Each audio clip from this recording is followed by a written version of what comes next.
You've brought us to the most important part of the seminar. This is the thing that we so much want to say to everyone. You've got to own your vibration, because you can't cover it up with behavior or words.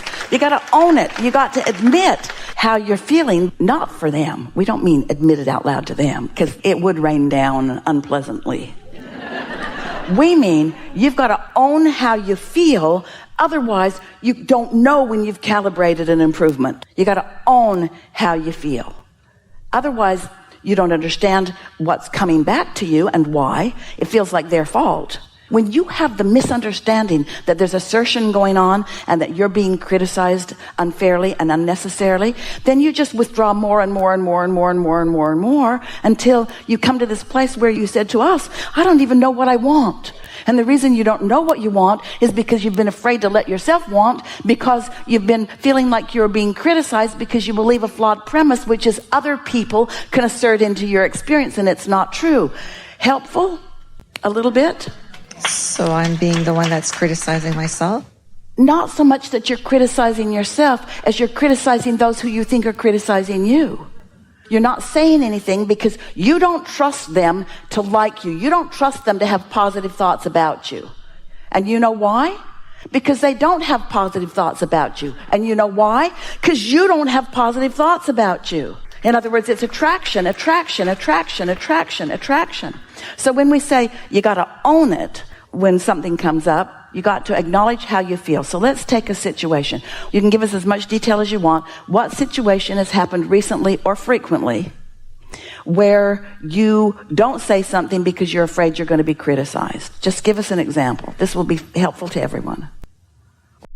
With my daughter, who's an adult and who is reacting to a situation around the death of a young 9-year-old boy in our extended family lately, and how I felt that she could have been more compassionate and reached out.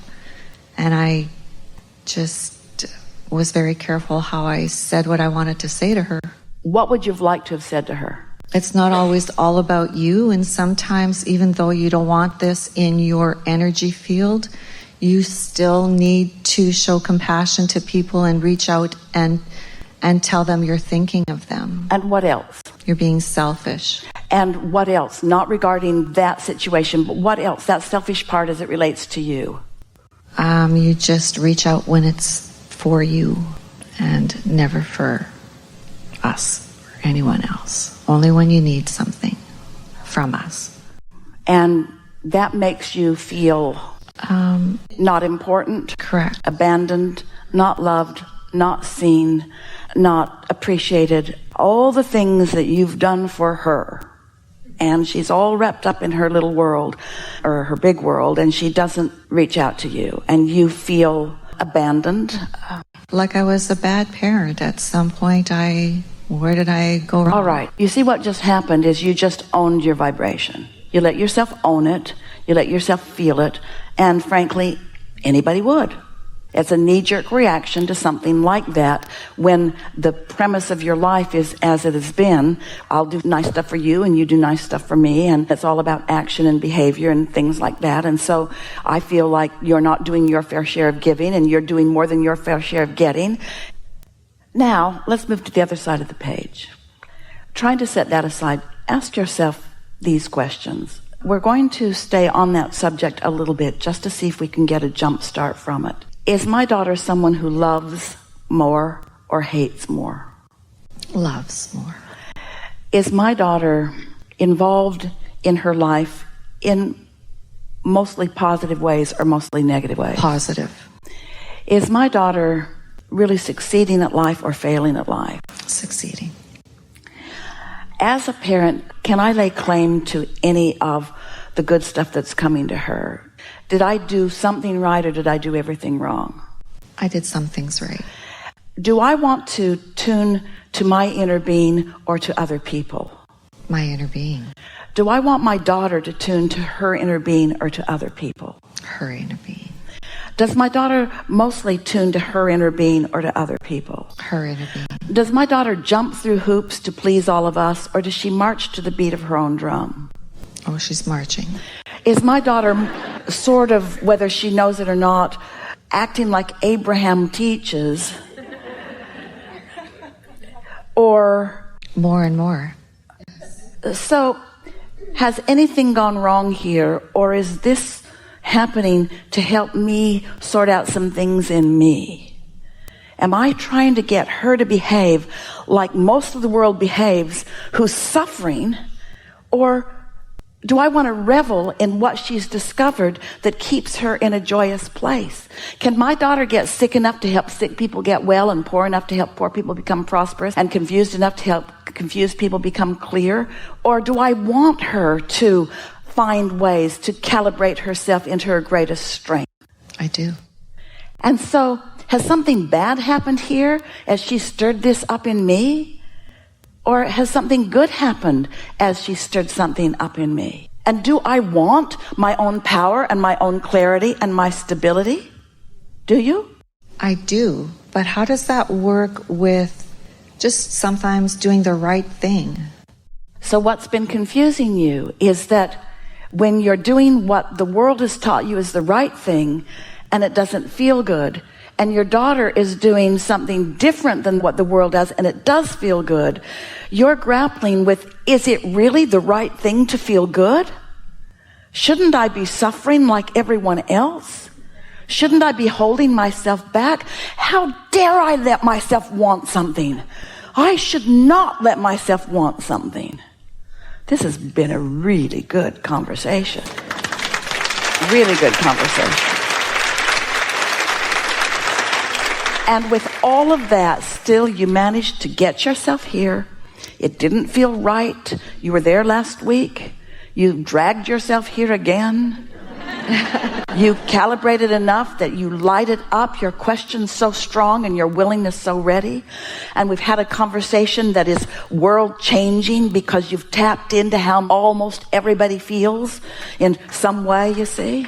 And you've found a way to free yourself, to allow yourself to have more fun. You see, we're not for a moment asking you not to do all you can to uplift and help others. We're not asking you to stop with your action and not help. We just want you to get your priorities straight and understand that if you don't tune into source, you got nothing to give. If you don't tune into who you really are, you're not tuned in if you're not happy, if you're not joyful.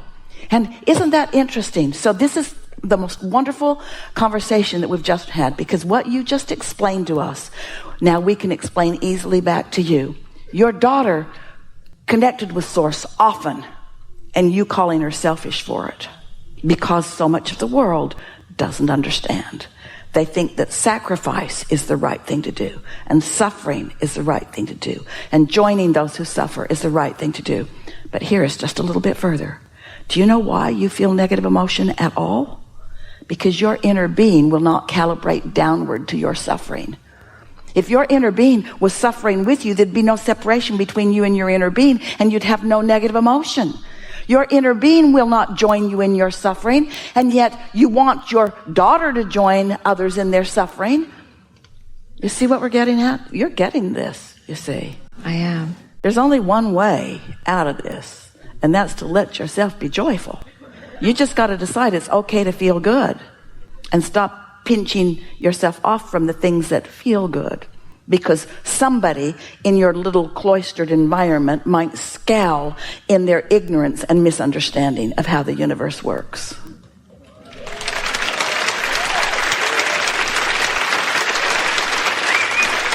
Such an interesting thing.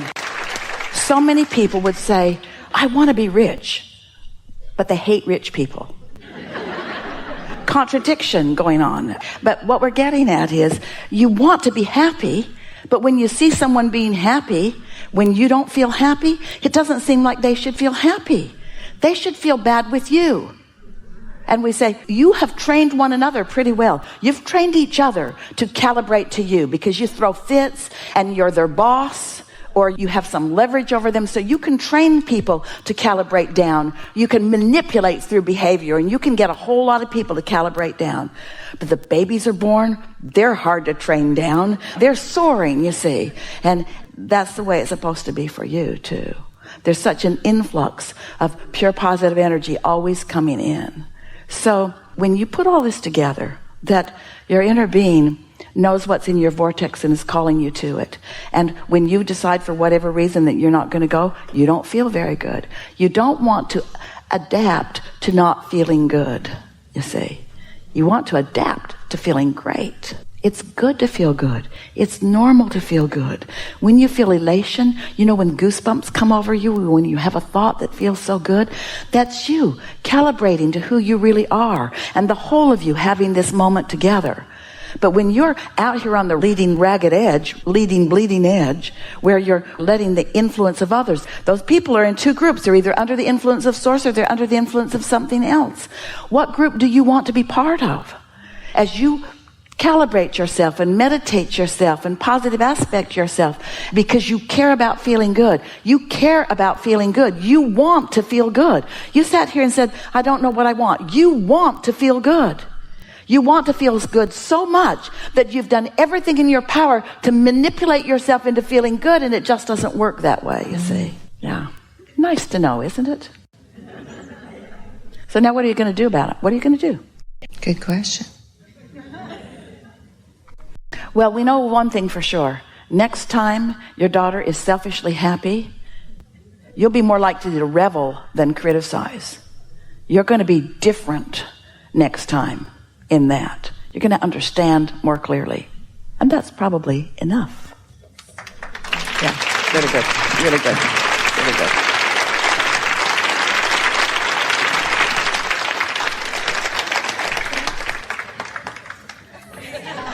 We want you to know that sometimes those harder conversations are of the greatest value to everyone. To everyone.